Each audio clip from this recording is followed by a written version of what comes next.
तो दोस्तों आज हम सीखने वाले हैं टेबल टैग के बारे में। टेबल टैग क्या होता है, किस तरीके से काम करता है, सब कुछ जानेंगे इस वीडियो में। सबसे पहले मैं यहाँ पे बना लेता हूँ टेबल टैग। इस टेबल टैग के अंदर सबसे पहले मैं बनानी होगी टेबल रो। टेबल रो तो उसके लिए मैं यहाँ पे लिखता हूँ TR। ठीक है, अब इस TR के अंदर हमें कुछ टेबल हेडर भी डालना होगा। टेबल हेडर से मेरा मतलब है TH, तो इसके अंदर कुछ टेक्स्ट प्रोवाइड करवाते हैं। For example product name.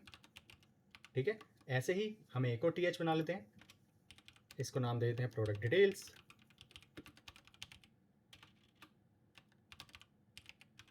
और एक और TH बना लेंगे, इसको हम बोल देंगे प्रोडक्ट प्राइस। ठीक है, ये हमारे 3 इस तरीके से टेबल हेडर बन गए। लेकिन अभी ये टेबल जैसा नहीं दिखाई दे रहा, उसके लिए हम क्या करेंगे, यहाँ पर एक बॉर्डर एट्रीब्यूट बना देंगे, उसके अंदर 1 वैल्यू डाल देंगे। ये सब कुछ हम CSS से भी मैनेज कर सकते हैं, और बाद में जब CSS सीखेंगे तो CSS से ही मैनेज करेंगे। यहाँ पे हमने बॉर्डर दे दिया, अब टेबल जैसी लुक आ रही है। लेकिन इन प्रोडक्ट की डिटेल्स भी चाहिए होंगी हमें, तो हम वो किस में डिफाइन करते हैं, TD के अंदर। तो उसके लिए मैं क्या करता हूँ, यहाँ पे TD बना लेता हूँ, TH की जगह TD। तो मैं यहाँ पर इन सबको चेंज कर देता हूँ, ये मेरे बन गए TD। प्रोडक्ट नेम में डाल देते हैं हम अभी के लिए ABC। प्रोडक्ट डिटेल्स के अंदर मैं लॉरियल एप्सम डाल देता हूँ, डमी टेक्स्ट। ओके, इसको यहाँ से हटा देते हैं, और यहाँ प्रोडक्ट प्राइस में मैं डाल देता हूँ 100 रुपीज़। सेव करते हैं, तो इस तरीके से हमारा TD भी बन के आ गया। अब इन दोनों में डिफरेंस क्या है, TD और TH के अंदर।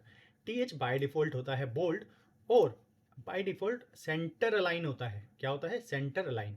फॉर एग्जांपल दिखाने के लिए अगर मैं आपको इस वाले में, लेफ्ट वाले में थोड़ा सा प्राइस बढ़ा दूँ, ऐसा कुछ टेक्स्ट डाल दूँ, ढंग से देखना। तो ये देखो, ये बाय डिफ़ॉल्ट क्या होता है, सेंटर अलाइन, और जबकि TD क्या होता है, लेफ्ट अलाइन। ठीक है, बाय डिफ़ॉल्ट। तो सेव करते हैं। ऐसे ही मैं यहाँ पर अपने 2-3 और रो बना लेता हूँ। ठीक है, इस तरीके से हमने यहाँ पे बना लिया। अब देखो मेरे पास एक और रो है जिसके अंदर लिखा हुआ है इनका टोटल प्राइस। फॉर एग्जांपल यहाँ पर लिखा है टोटल प्राइस, और यहाँ पर कुछ होगा नहीं। फिर अगर मैं इसको हटा दूँ यहाँ से तो कैसे आएगा, टोटल प्राइस। पर आपने एक चीज़ नोटिस करी, एक प्रॉब्लम है, ये वाला पार्ट और ये वाला पार्ट अलग अलग है, और ये ब्लैंक पड़ा है। तो मैं चाहता हूँ ये दोनों कंबाइन हो जाएं और एक कॉलम बन जाएं। तो उसके लिए मैं क्या करूँगा, मेरे को सिंपल इसको सबसे पहले हटाना होगा, सिर्फ 2 ही यहाँ पे रखने होंगे, और जिसको मैं 2 कॉलम बनाना चाहता हूँ उसको मेरे को यहाँ पे लिखना होगा कॉल स्पैन, और यहाँ पे दे देंगे हम 2 की वैल्यू, यानी कि ये जो कॉलम है 2 की जगह घेरेगा। क्लियर है। ऐसे ही जैसे कॉल स्पैन होता है ऐसे ही रो स्पैन होता है। मान लो इन दोनों ABC को मेरे को एक कॉलम के अंदर डालना था। ठीक है, एक रो बनानी थी इन दोनों को मिला के, कि ये इन दोनों का पार्ट बन जाए। तो उसके लिए मैं क्या करता, यहाँ पर इसके अंदर ये जो ABC है ये वाला और ये वाला, यहाँ पे मुझे प्ले करना पड़ता। ठीक है, तो उस केस में मुझे क्या करना होता, इधर मुझे रो स्पैन देना होता 2, और इसमें से, ठीक है, इसमें से मुझे इसको हटा देना होता। देखो मैं समझाता हूँ, यहाँ पे मैंने लिखा रो स्पैन और इसको कर दिया 2। अब ये रो स्पैन हो गया 2, तो इसने जगह घेर ली ये वाली। तो मुझे जहाँ पे ये वाली वैल्यू है, ये प्राइस, सॉरी हमने प्राइस पे कर दिया, हमें कहाँ पे करना है, प्रोडक्ट पे। तो यहाँ पे करते हैं रो स्पैन और यहाँ लिख दिया 2। तो जब मैं रो स्पैन 2 करूँगा तो ये इसकी जगह घेरनी चाहिए, तो इसके जो नीचे वाला है उसको हमें रिमूव करना पड़ेगा, तो हम इसको यहाँ से हटा देते हैं।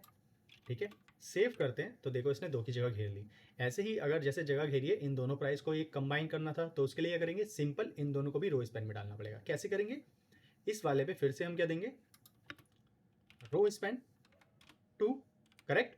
और अगर हमने इस वाले पे रो स्पैन 2 दे दिया है तो हमें नीचे वाले से उसको हटाना पड़ेगा। ठीक है, काउंट नहीं होगा, हटाते हैं यहाँ से, सेव करते हैं, तो देखो ये भी रो स्पैन 2।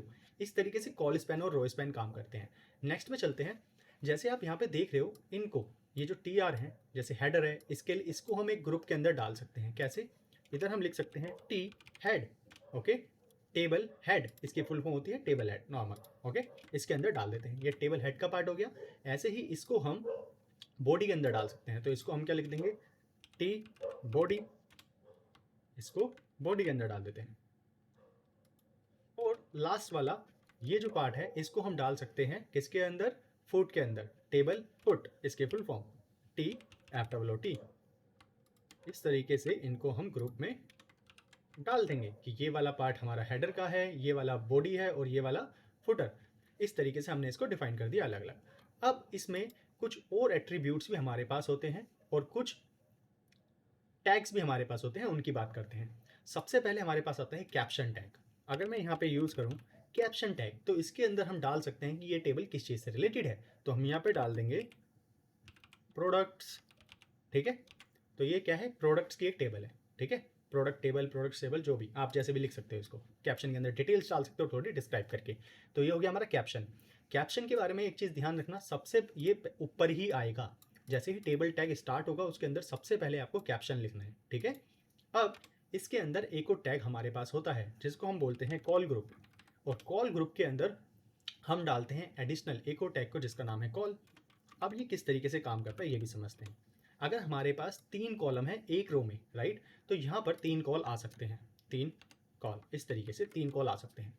अभी काम किस आते हैं, तो मैं यहाँ पे आपको अभी स्टाइल में CSS लगा के दिखाता हूँ। अभी आपको CSS नहीं सिखाई है तो अभी आप समझो स्टाइल एक एट्रीब्यूट है जिसके अंदर हम डायरेक्ट CSS लगा सकते हैं। इसको इनलाइन CSS बोलते हैं। अभी समझाने के लिए आपको लगाता हूँ। मैं यहाँ पे देता हूँ बैकग्राउंड कलर रेड, और इसको कॉपी कर लेते हैं, रिपीट ही करना है क्योंकि हमको,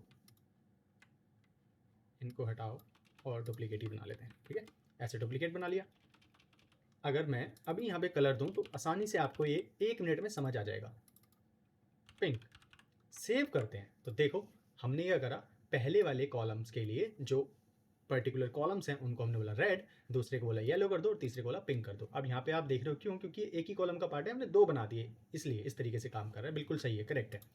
लेकिन अगर मैं चाहूँ कि इन 2 कलर पे एक ही कलर करना है, फॉर एग्जाम्पल रेड, आप बोलोगे ऐसे लिख दो रेड, इसमें क्या सोचना है, हो गया मेरा काम। मैं बोल रहा हूँ कि हमें दोबारा लिखने की ज़रूरत ही नहीं है।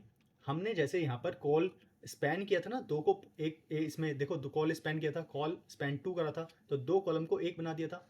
तो सेम उसी तरीके से हम यहाँ पे यूज़ कर सकते हैं एक एट्रीब्यूट जिसको हम बोलेंगे, अभी देखो, अभी ऐसे जैसे मैं इसको बोलूँगा स्पैन और 2 और सेव करूँगा तो मेरा काम हो गया। अब आपने एक चीज़ और नोटिस करी, जब मैं इसको यहाँ से हटाता हूँ, सेव करता हूँ, तो ये वाइट है। क्यों, क्योंकि हमने पहले वाले कॉल के लिए क्या बोला रेड, दूसरे के लिए बोला पिंक, और तीसरा कॉल तो यहाँ है ही नहीं। लेकिन जब हम इस पर बोलते हैं स्पैन 2, तो ये क्या होता है, ये 2 कॉलम की जगह घेरता है और तीसरा ये बन जाता है, ठीक है। सेव करते हैं तो इस तरीके से काम करता है। होप आपको अच्छे से क्लियर हो गया होगा।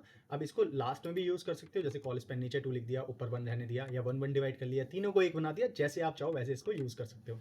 देखो, होप आपको अच्छे से क्लियर हो गया होगा। अब 2 एट्रीब्यूट और हैं जो टेबल टैग पे लगते हैं, उसकी बात कर लेते हैं। वो क्या है, सेल पैडिंग और सेल स्पेसिंग। देखो सबसे पहले देखते हैं सेल पैडिंग को, सेल पैडिंग। इसके अंदर सेल पैडिंग के अंदर अगर मैं वैल्यू दूं फॉर एग्जांपल 10, तो जो ये आप सेल्स देख रहे हो इनके बीच में पैडिंग आ जाएगी, ठीक है। सेव करते हैं तो देखो इस तरीके से इनमें पैडिंग आपको दिखाई दे रही होगी, करेक्ट। पर ये सब चीज़ें हम CSS से अचीव करेंगे जब हम CSS सीखेंगे। बट अभी समझा रहा हूँ बस, इन एट्रीब्यूट का यूज़ किया जा सकता है सिर्फ HTML की बात करें तो।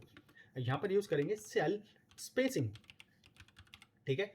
सेल स्पेसिंग, अब सेल स्पेसिंग क्या है, ये जो सेल आप देख रहे हो इन एक दूसरे से बीच में गैप, सेल के बीच में गैप। यहाँ तो पैडिंग अंदर हुई पर्टिकुलर सेल के, सेल स्पेसिंग इनके बीच में गैप। देखो मैं दिखाता हूँ, यहाँ पे अगर मैं लिखूँ 10 फिर से और सेव करूँ तो सेल्स के बीच में यहाँ पे आप देख रहे हो सब जगह पे गैप आ गया।